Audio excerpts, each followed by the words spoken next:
புயல் கரையை கடக்க தொடங்கி இருக்கக்கூடிய நிலையில் அதனுடைய தாக்கம் அது முழுமையாக கரையை கடந்து முடிப்பது வரைக்கும் இருக்கும் என்று சொல்லப்பட்டிருக்கிறது. சார்ந்த கூடுதல் விவரங்களை வரைகலை மூலமாக விளக்குவதற்காக சிறப்பு செய்தியாளர் சடையாண்டி இணைப்பில் இருக்கிறார். அவரோடு பேசலாம். சடையாண்டி, இந்த தாக்கம் இன்னும் எவ்வளவு மணி நேரத்திற்கு நீடிப்பதற்கு வாய்ப்புள்ளது? நிச்சயமா அபிநயா, ஃபெஞ்சல் புயலானது அதனுடைய கண் பகுதி தற்பொழுது கரைக்கு மிக அருகில் வந்துவிட்டது என்று இந்திய வானிலை ஆய்வு மையம் தெரிவிச்சிருக்கிறாங்க. கிட்டத்தட்ட 15 கிலோமீட்டருக்கு உள் அந்த கண் பகுதி கரையை தொட்டு விட்டது. வெளிவட்டார பகுதி ஏற்கனவே கரையை கடந்து கிட்டத்தட்ட 2 மணி நேரமாக கரையை கடக்கக்கூடிய ஒரு நிகழ்வானது நடந்து வருகிறது. அந்த கண் பகுதி கரையை கடக்கக்கூடிய நிகழ்வு தற்பொழுது மிக அருகாமையில் வந்துவிட்டது என்று இந்திய வானிலை ஆய்வு மையம் தெரிவிச்சிருக்கிறாங்க. இனி மேலும் தொடர்ந்து அடுத்த 3 மணியிலிருந்து 4 மணி நேரத்திற்குள்ளாக முழுமையாக அது கரையை கடந்துவிடும் அப்படின்றதையும் இந்திய வானிலை ஆய்வு மையம் அண்மை தகவலாக தெரிவிச்சிருக்கிறாங்க. தற்பொழுது நம்ம அதை தான் பார்த்துக்கிட்டு இருக்கோம். இதுதான் கடல் ஓர பகுதி. கிட்டத்தட்ட இந்த கடலோர பகுதிக்கு மிக அருகாமையில் கண் பகுதி இருக்கிறது. இதுக்கு இன்னும் இது 15 கிலோமீட்டர் தொலைவில் தான் இருக்கு அப்படின்றத இந்திய வானிலை ஆய்வு மையம் தகவல் தெரிவிச்சிருக்கிறாங்க.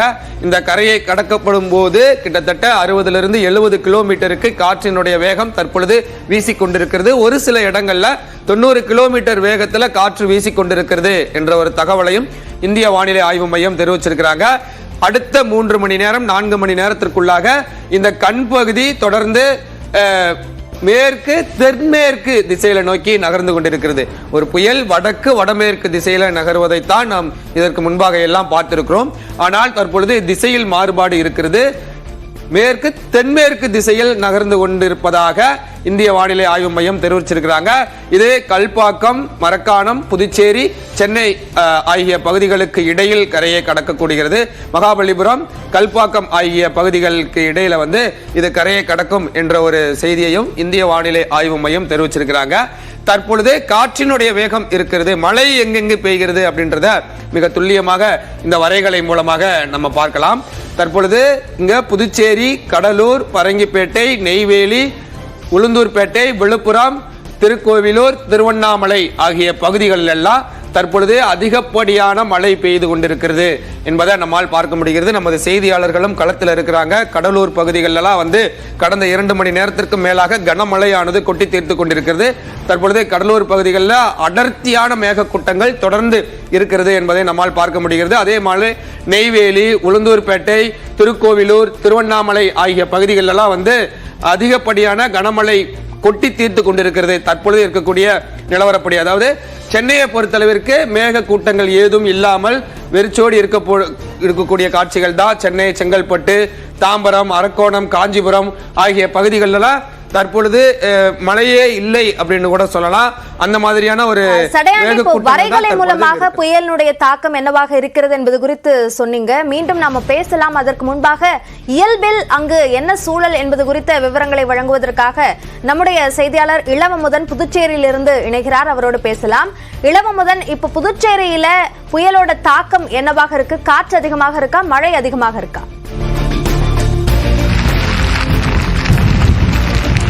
நிச்சயமாக புயலோட தாக்கத்தை நம்ம இப்ப உணர முடிகிறது. ஏனென்றால் இந்த காற்றுடைய வேகம் அதிகரித்தே கொண்டிருக்கிறது. காலையிலிருந்து மாலை வரை லேசான மழை இருந்த நிலையில் இரவு 9 மணி முதல் கனமழை பெய்து கொண்டிருக்கிறது. ஏற்கனவே அரசாங்கம் காலை இரவு 8 மணிக்கு பிறகு யாரும் வீட்டை விட்டு வெளியே வர வேண்டாம் என்று அறிவுறுத்திருக்கு. அதுக்கு தடை விதிக்கப்பட்டது. ஏற்கனவே புதுச்சேரி பொறுத்தவரை 7 மணிக்கே மக்கள் வீடுகளுக்கு சென்று விட்டார்கள். சிறிய நிறுவனங்கள், பெரிய வணிக நிறுவனம் வரை ஊழியர்களுக்கு நேரத்தோடு விடுப்பு கொடுத்து வீட்டுக்கு அனுப்பிவிட்டார்கள். புதுச்சேரி ஒட்டுமொத்தமாக ஊழியர்கள் மட்டுமல்ல, பொதுமக்களும் வீடுகளில் அடைந்து விட்டார்கள்.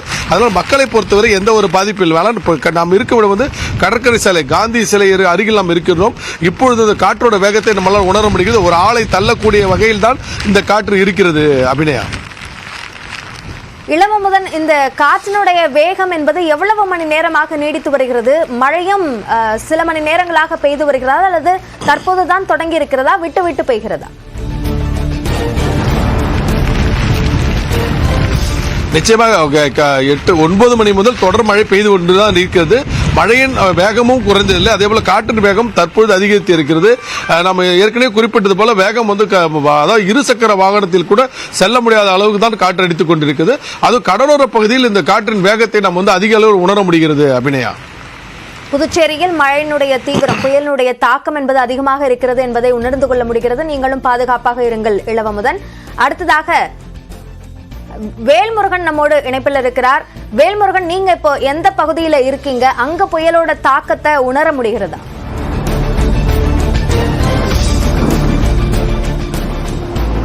அப்படியே குறிப்பாக மகாபலிபுரத்திலிருந்து கல்பாக்கம் அதே போல மரக்காணம் வரைக்கும் தற்போது காற்றினுடைய வேகம் 60 70 கிலோமீட்டர் வரைக்கும் இருக்கிறத தொடர்ச்சியாக பார்க்கிறோம். இந்த பகுதியில் மழைப்பொழிவு பெரும்பாலும் குறைந்து விட்டது, சாரல் மழை கூட இல்ல.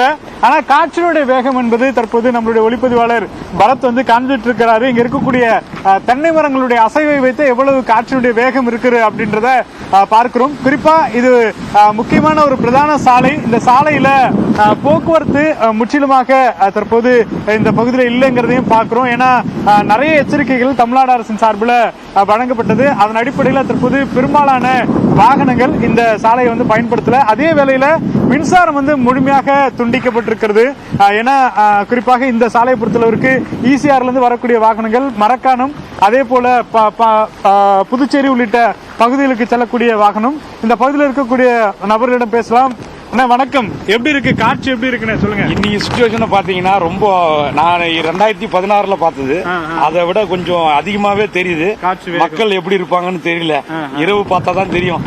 ஏன்னா நாளைக்கு விடியும் போது எல்லாரும் நல்லா இருக்கணும்னு தான் எல்லாரும் நினைப்போம். அந்த அளவுக்கு இல்ல மழை இல்ல, காத்து வேகமா இருக்கு, நல்லபடியா இருக்கும். Okay okay okay. தொடர்ச்சியா இங்க இருக்கக்கூடிய அந்த கடைகள் எல்லாம் மூடப்பட்டிருக்கு.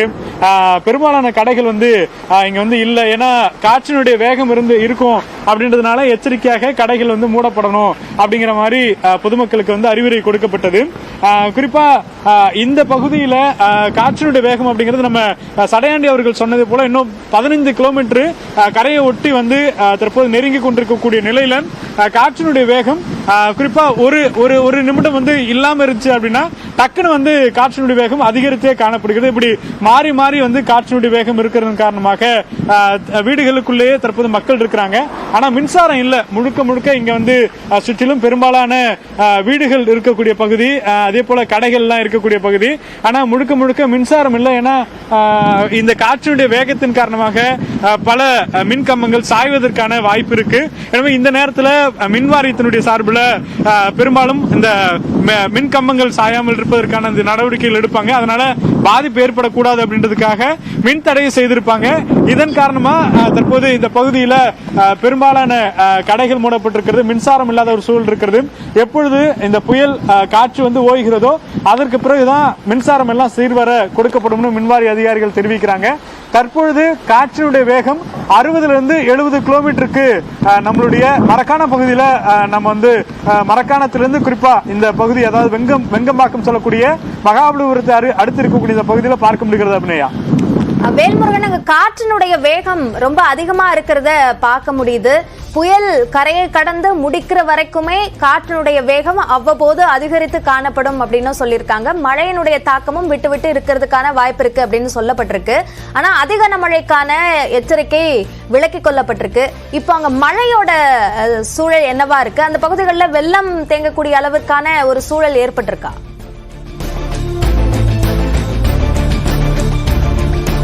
குறிப்பா ஒரு சில தாழ்வான பகுதிகளில் இன்று மதியம் வரைக்கும் பெய்த மழையின் காரணமாக ஆங்காங்கே மழைநீர் தேங்கி இருந்ததை பார்க்க முடிந்தது. ஆனால் தற்பொழுது மாலைக்கு பிறகு பெரும்பாலான மழைப்பொழிவு அப்படிங்கிறது முற்றிலுமா இல்லை அப்படிங்கிறத பார்க்கிறோம். குறிப்பா இந்த பகுதியில் மரக்காண ஒட்டி இருக்கக்கூடிய புதுச்சேரி அதே போல இந்த பகுதியில் இருக்கக்கூடிய வெங்கம்பாக்கம் இந்த பகுதி எல்லாம் பெரும்பாலும் மழை இல்லை அப்படிங்கிறத பார்க்க முடிகிறது. ஆனா இப்போ தொடர்ச்சியா இரவுல மழையினுடைய தாக்கம் இருக்கும் பட்சத்தில் தொடர்ச்சியாக மழையினுடைய பாதிப்புகள் ஏற்பட வாய்ப்பு இருக்கு. ஆனா தற்பொழுதைய பொறுத்த நிலையில காற்றினுடைய வேகம், உட்புற சாலைகள்ல மரங்கள் சாய்றது, இது போன்ற பிரச்சனைகளை இந்த பகுதி மக்கள் தற்போது எதிர்கொண்டு வர்றாங்க. ஆனா அதையெல்லாம் தவிர்க்கக்கூடிய வகையில தற்போது இங்க மாவட்ட ஆட்சியர் தலைமையில் பல்வேறு ஏற்பாடுகளும் செய்யப்பட்டிருக்கிறது, முகாம்கள் ஏற்பாடுகள் செய்யப்பட்டிருக்கிறது. பாதுகாப்பாக மக்கள் இருப்பதற்கான அந்த எச்சரிக்கைகளை பல வகையில கொடுத்துக்கிட்டு இருக்காங்க. தற்பொழுது இருக்கக்கூடிய பிரதான பிரச்சனை மரங்கள் சாய்ந்தா அதை உடனடியாக அகற்றுவதற்கு தற்போது ஊழியர்கள் தயாராக இருக்கிறார்கள். அபிநயா, கல்பாக்கம் பகுதியில் புயலின் தாக்கம் என்னவாக இருக்கிறது என்பது சார்ந்த கள விவரங்களுக்கு நன்றி வேல்முருகன்.